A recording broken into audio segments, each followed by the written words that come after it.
Welcome back. Let's take you to what the dailies are saying. Daya Kintobi is a journalist. He joins us right here in our Lagos studios.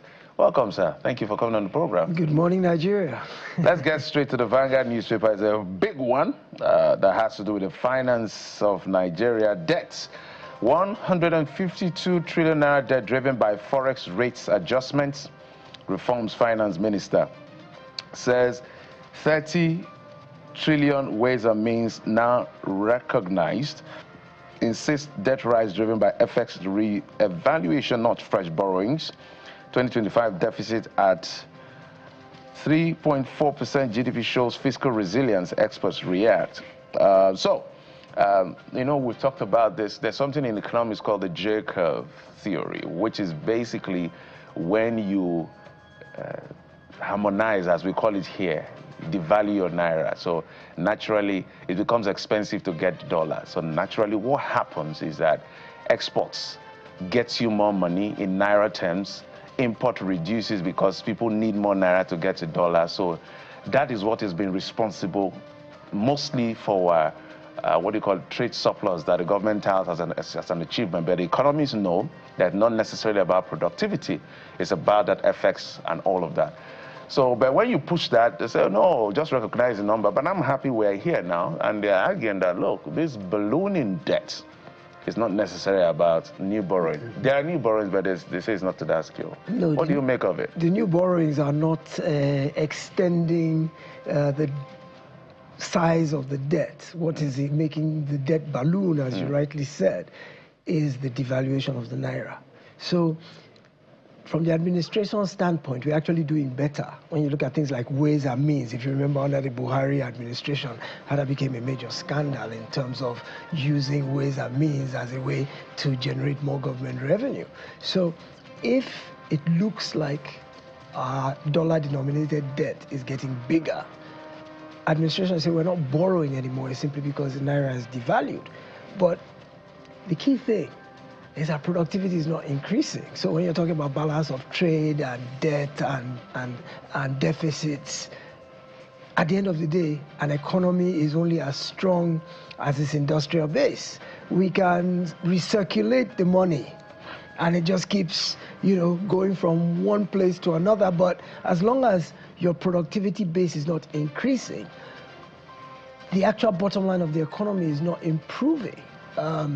So whether it's new borrowings or just redenominated debt, the economy is still in doldrums because the manufacturing base is comatose. So all we're really doing is we're importing at a more expensive matrix because the naira is devalued against the dollar. So yeah, the economic news in terms of the reforms is starting to look good. When you look at things like what the MBS said yesterday about inflation rate dropping, and you look at the growth that they've predicted for this year, I think 4% increase in GDP, the numbers on the surface look good.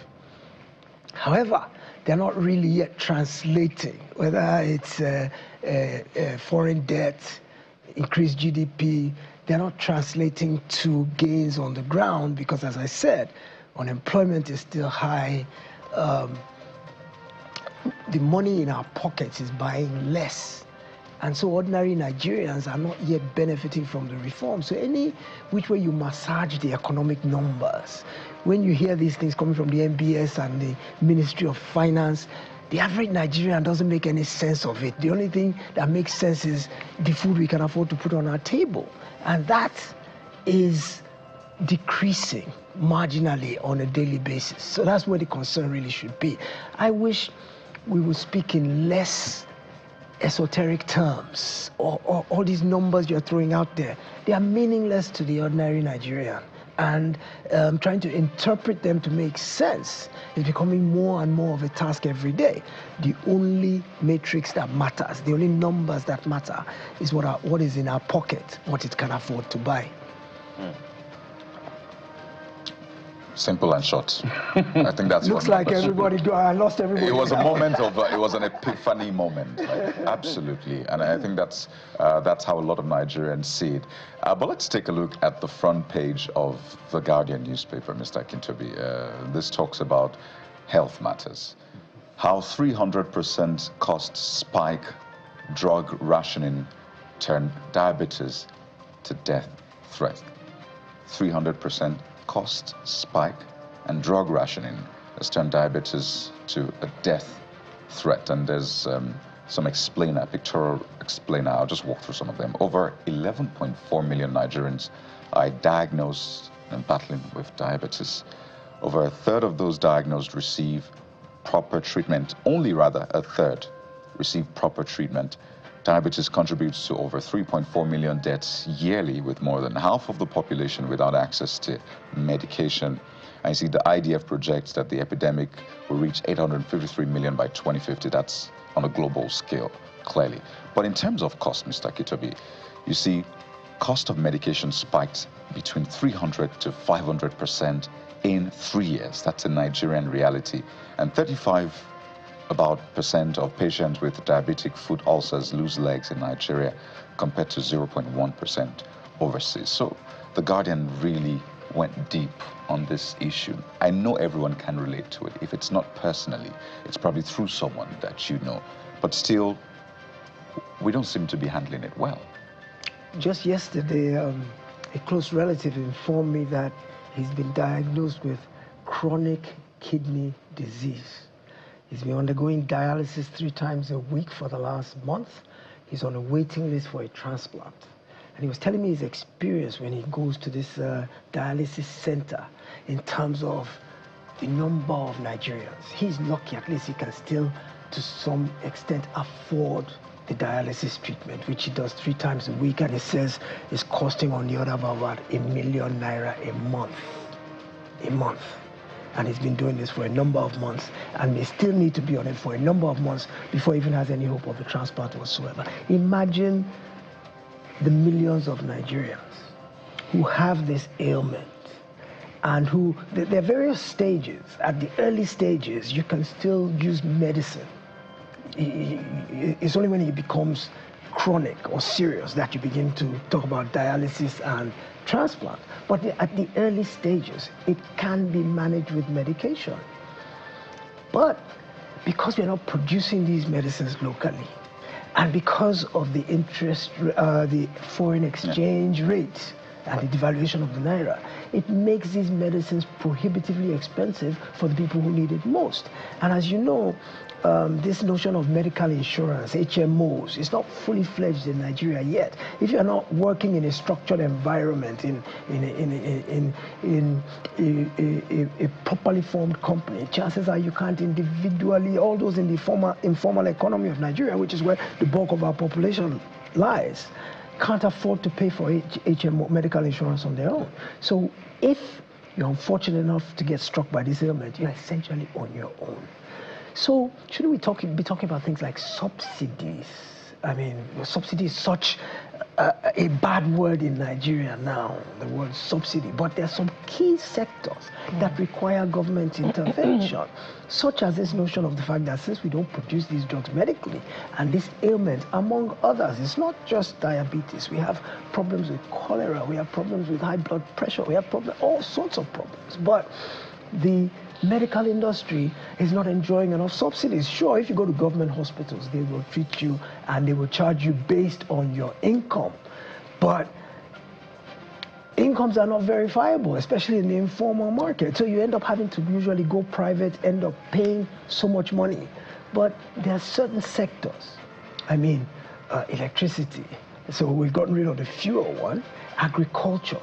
But I would love to see subsidies, government intervention. I think this administration at some point offered some free or subsidized dialysis, something to do. Yeah, they did offer some sort of intervention. I don't know if it was completely free or subsidized. I would like to see more of that, because I think this is an area where we all need help. One major medical emergency in Nigeria can bankrupt you. That is the truth. So I don't know if it's our lifestyle or if it's just because there's more news out there, but it seems like there's a higher prevalence of this sort of ailment now than before. So perhaps it's the way we eat, perhaps it's the carcinogens in the environment, but this is a time when more intervention is needed, not less, because the numbers are spiking. That's the truth. Absolutely. Wow, very compelling thoughts there.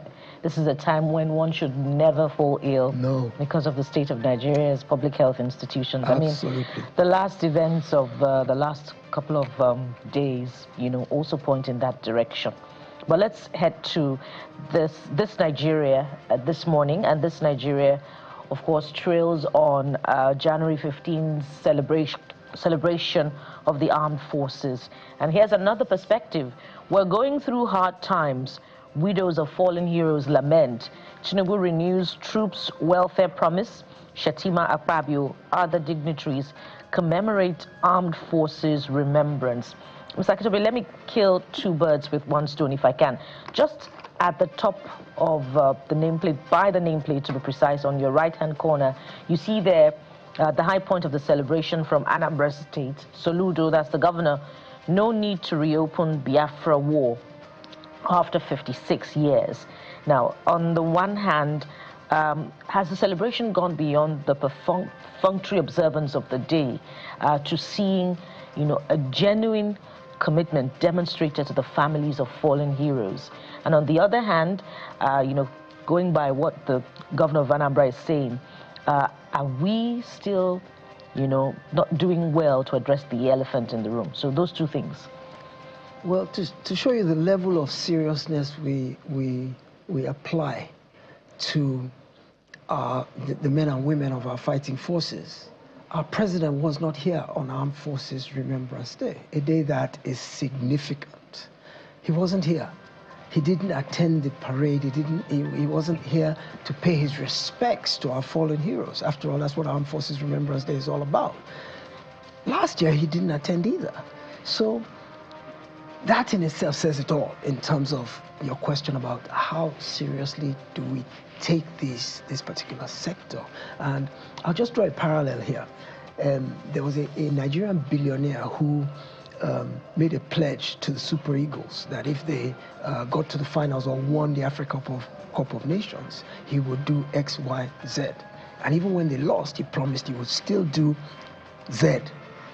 And when he was speaking, it just occurred to me that how great would it be for another billionaire to just stand up and say, for every single one man and woman of our fighting forces who are putting their lives on the line for Nigerians every day, particularly the families of those who fell in service, I will do X, Y, Z.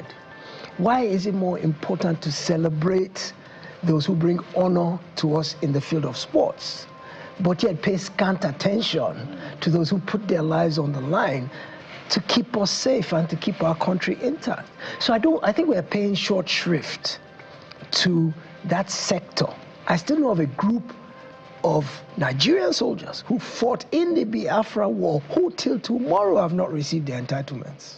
Who fought on the Nigerian side, the victor, the side of the victor, who still, up to tomorrow, elderly men in their 80s and 90s who are still begging to receive their emoluments up till today. So, going back to what Governor Soludo was talking about in terms of, I don't think we've ever truly healed, despite General Gowon's no victor, no vanquished, and trying to bring those who fought in the Biafran war to forgive and to reintegrate them into society. I think we still need to have something like the kind of Truth and Reconciliation Committee that Nelson Mandela set up in South Africa, where people can come and pour out their grievances and where national healing can take place. I think the notion of Biafra is still an open wound. It's still an open wound that hasn't healed fully in the hearts and minds of some Nigerians. So I think there's still more work to be done. And such symbolic occasions as Armed Forces Remembrance Day is a time and an opportunity where we could actually show that we feel your pain, especially to the widows and offspring of those who have fallen in service, you know, that we feel your pain, we're with you, we're one family, we will support you. We are grateful for the sacrifice you made, because for every single serviceman or woman who's out there, their family is making a sacrifice to allow them to be out there to fight for you and me. So I don't think we've done enough. I think a lot more needs to be done. Absolutely, we totally agree with you. It's not easy to wake up, think through, and say, for my life's work and my assignment in this world, I would choose to die for other people. I think that is the greatest service, one of the greatest service you could ever give to anyone and any country. But before we let you go, yes. I know there's been some work on remuneration of our officers and all of that. But in your view, how much should the lowest ranked, I don't know, what's the lowest rank now, of the army or the military, how much should they be paid? Somebody we arm who has put his life on the line to defend our national sovereignty. How much is relative? I mean, we have a thing called a minimum wage, which I don't believe in. I believe in what they call a living wage. And you look at the numbers and you ask yourself that, what does it cost to live in Nigeria of today? So let's look at the armed services and say, okay, so they get accommodation, they get hazard pay. I don't think it would be too much if we're paying them 500,000, 750,000, a million a month each, if the country can afford it. I think anything below 500,000 is not appreciating the value of what they give. Yeah. I feel that if we pay these guys better, we're going to see more quality people, more sacrifice, more morale. But, well, the politicians will always explain to you, maybe someday we'll get there. We can't give up on our country. We'll continue to speak these things. But almost thank you, Mr. Akitobi, for coming on the program. Sadai Akitobi is a journalist. He joins us right here in our studios in Lagos. Okay, we'll take a break. Now, when we come back, we'll talk about the outlook for 2026 into 2027, election management, off-cycle election, political parties, primaries, campaigns, and what is playing out in Uganda. Is that an election or something else? Well, we're going to look at all of this with the Nigerian context. Join us in just a moment. We'll be back.